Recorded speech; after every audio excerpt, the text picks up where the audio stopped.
देखो थ्योरम 5 पे एक उदाहरण ये है। एक समकोण त्रिभुज है जिसमें भुजा ए बी एवं सी दिया हुआ था। ये तितलम की लंबाई h है।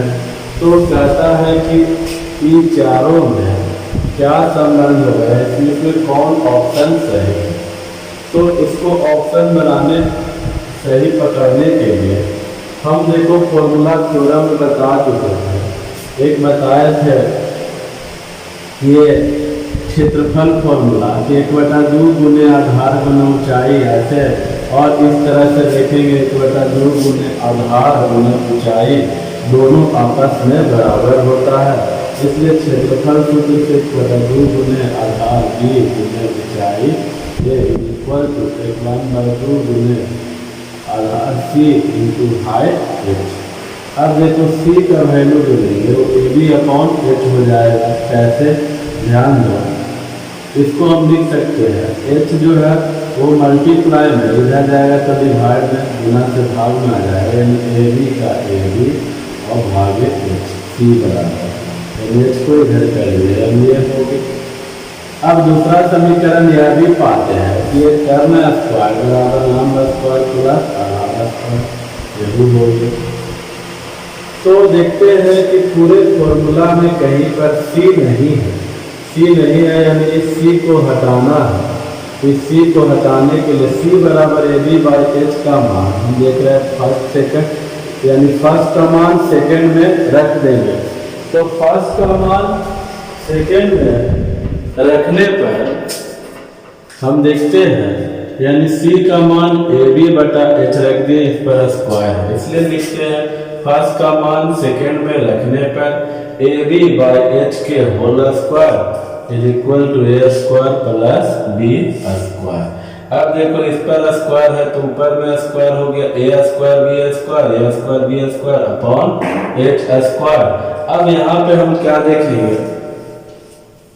कि ये इसके इक्वल है, ये a स्क्वायर b स्क्वायर इधर जो आ गया तो 1/h square is equal to divide में लाए और डिवाइड में लाए फिर अलग अलग यानी a स्क्वायर बटा a स्क्वायर b स्क्वायर यहाँ पर और फिर b स्क्वायर बटा a square b square. a square से a स्क्वायर कैंसिल कर दिए, b से b स्क्वायर कैंसिल हो गया, यानी बचा क्या हमको 1/h square is equal to 1/b square.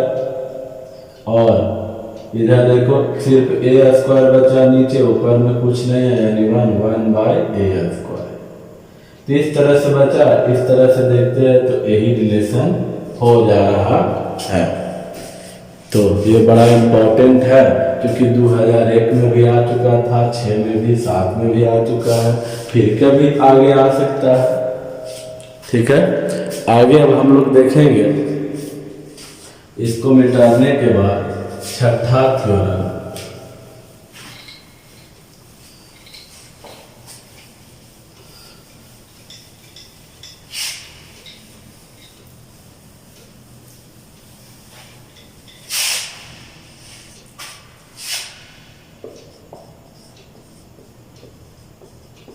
यदि दो त्रिभुज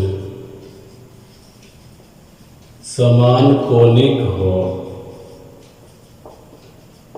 तो दोनों त्रिभुज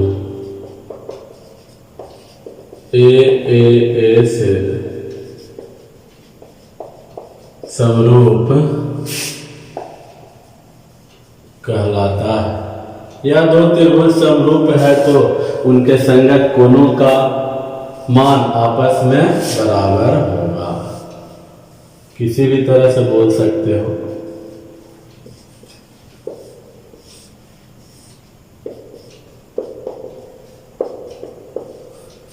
यहाँ पर बताना यही चाह रहे हैं कि यदि त्रिभुज ABC समरूप त्रिभुज DEF हो तो पहले समान कोणिक लिया जबकि यहाँ समरूप ले ले तो उल्टा ले लेते हैं।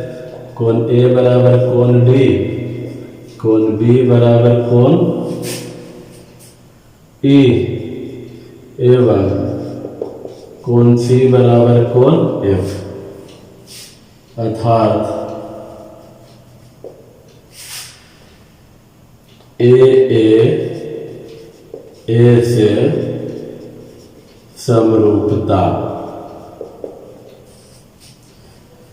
तो कोण बराबर है तो दोनों त्रिभुज समरूप होगा। पहले से दोनों अगर समरूप दिया है तो कोण भी आपस में बराबर होंगे, ऐसे बोल सकते हैं। कहने का मतलब ये है कि ये 30 डिग्री है, ये 60 डिग्री है और ये 90 डिग्री है। ये भी 30 है, ये भी 60 है, तो कहेगा x कितना होगा, तो ऑप्शन में दिया रहेगा कुछ भी, तो x बोलेंगे 90 डिग्री होगा, क्योंकि पहले से दिया रहेगा दोनों त्रिभुज समरूप है। तो समरूप तो समान कोणिक से भी होता है, ए से भी होता है, और नहीं तो केवल ए से भी होता है। क्योंकि कोई दो कोण बराबर हो तो 180 में घटाएंगे इधर, तो इधर भी 180 में घटाएंगे दो कोण, तो इसका मान इसके इक्वल ही होगा। इसलिए याद रखना, समरूप जब होता है कोण के व्यू से देखेंगे तो कोण कोण से भी समरूपता होता है, और कोण कोण कोण यानी कि एंगल से भी समरूपता होता है। इस तरह से देखेंगे। नेक्स्ट आगे अगला प्रमेय वो क्या है, 7वां।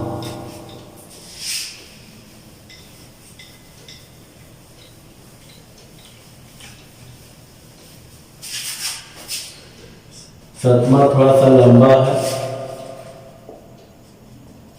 सब पूरा लिख नहीं पाएंगे, इतना याद रखना क्या कहना चाह रहा। कहता है यदि दो त्रिभुज समान कोणिक हो, यदि दो त्रिभुज समान कोणिक हो यानी समरूप हो, तो संगत भुजाओं का मान, तो संगत भुजाओं का अनुपातिक मान, संगत भुजाओं का अनुपातिक मान वही होता है, का अनुपातिक मान वही होता है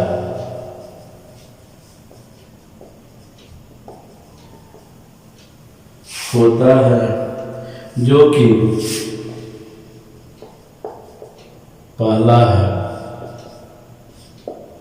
संगत माध्यिकाओं का होता है, यही पर लिख देते हैं संगत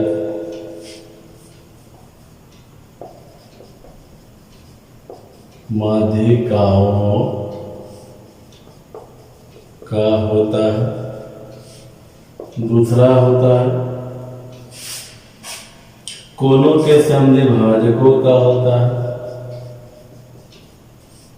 कोणों के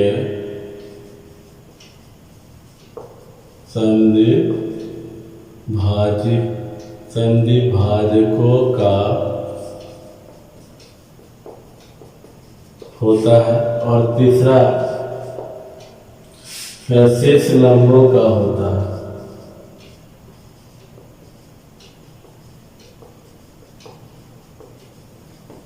कहने का मतलब यह है यदि दो त्रिभुज हैं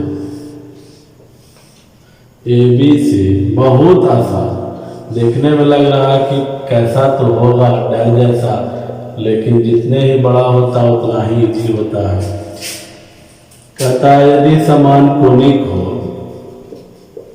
यानी E बराबर D, B बराबर E एंड C बराबर कोण F, तो कहता है संगत भुजाओं का अनुपातिक मान वही होता है जो कि माध्यिकाओं का होता है। यानी जिस भुजा पर माध्यिका ये डाला जाएगा, माध्यिका का काम रहता है बराबर बराबर भागों में बांटना,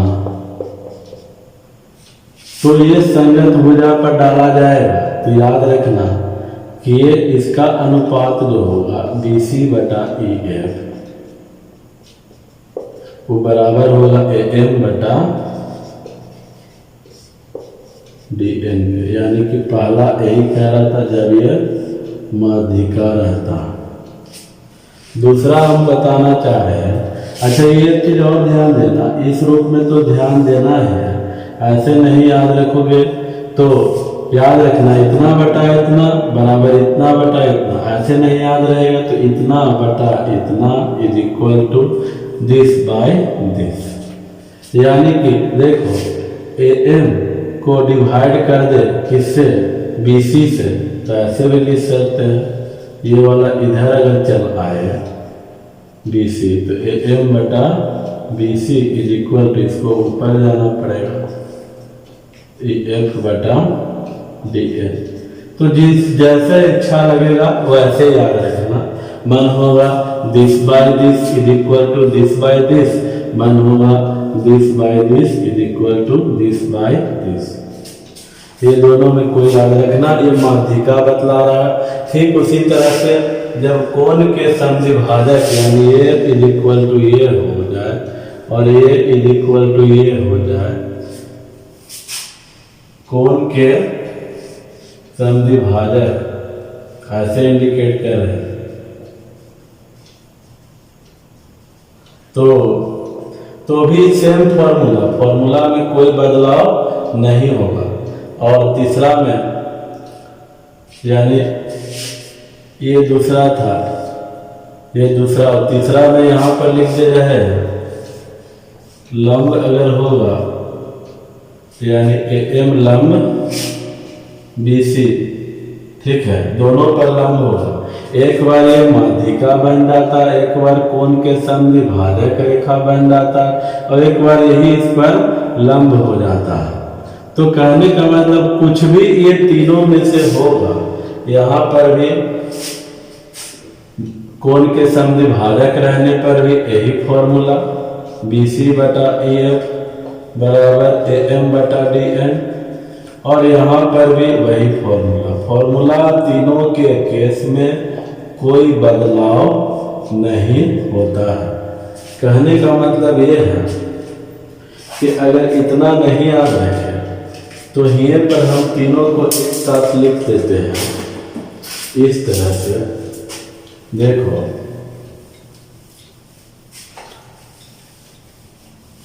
पहला हट जाएगा, यदि ये माध्यिका हो तो भी AM बटा BC बराबर DN बटा EF।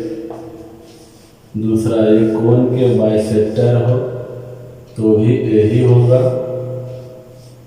और तीसरा ये लंब भी रहेगा तो भी ये फॉर्मूला यही होगा, या तो ये और नहीं तो इसके उल्टा BC बटा EF वही डिवाइड कर दें, और इधर क्या होगा BC बटा EF इधर हो जाएगा AM बटा DN। फॉर्मूला ये तीनों केस में याद रखना यही रह जाता है, या तो याद रखें this by this is equal to this by this, नहीं तो याद रखेंगे BC बटा EF बराबर AM बटा DN। एक चीज और ध्यान दो, इसमें बड़ा इम्पोर्टेंट है।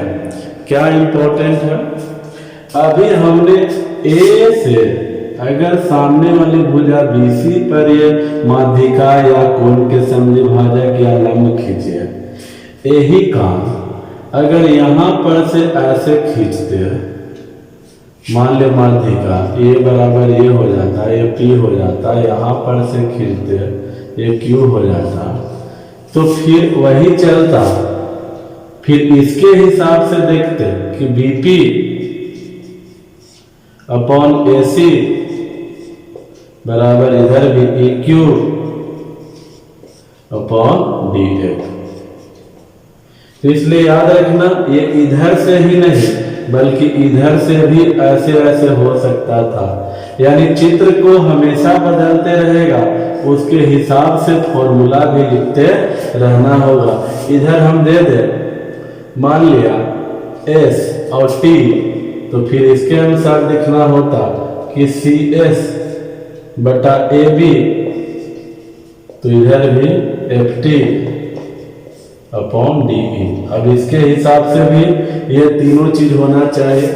इसलिए याद रखना, यदि दो त्रिभुज समान कोणिक हो, यानी तीनों कोण आपस में बराबर हो, तो संगत भुजाओं का अनुपातिक मान वही होता है जो ये माध्यिकाओं का होता है। पहला के लिए कोणों के समद्विभाजकों का होता है, यानी ये कोण के समद्विभाजक रेखा बन जाए, और शीर्ष लंबों का, यानी कि वही शीर्ष लंब बन जाए।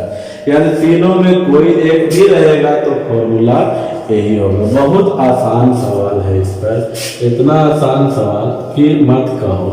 अब जैसे कहने का मतलब ये है कि हम दे दे x और ये दे दे 8, ये दे दे 4 और ये दे दे 6 या 12 नहीं लो 4, ये ले लो, हाँ ये 4 ले लिए तो 6 ले लेते हैं। तो तुरंत निकाल देना x/8 बराबर 6/4। तो ये से कैंसिल, इधर 2 उधर जाएगा, यानी क्या हो जाएगा x बराबर 6 गुने 2 बराबर 12 सेंटीमीटर, यानी x की लंबाई निकल जाएगी। इस तरह से सवाल बुक में देखो, गाइड में देखो, कई सवाल मिलेगा। ज्योमेट्री जो भी ये सब तुम लोग पॉलिटेक्निक तैयारी कर रहे हैं, उपहार में बनाना शुरू कर देना। थोड़ा सा वृत्त बता देंगे, सारे 100 से 150 प्रॉब्लम है, सब बन जाएंगे, कोई प्रॉब्लम नहीं होगा। धीरे धीरे बनाते रहोगे तो भार नहीं पड़ेगा, नहीं तो एकाएक बहुत भार हो जाएगा।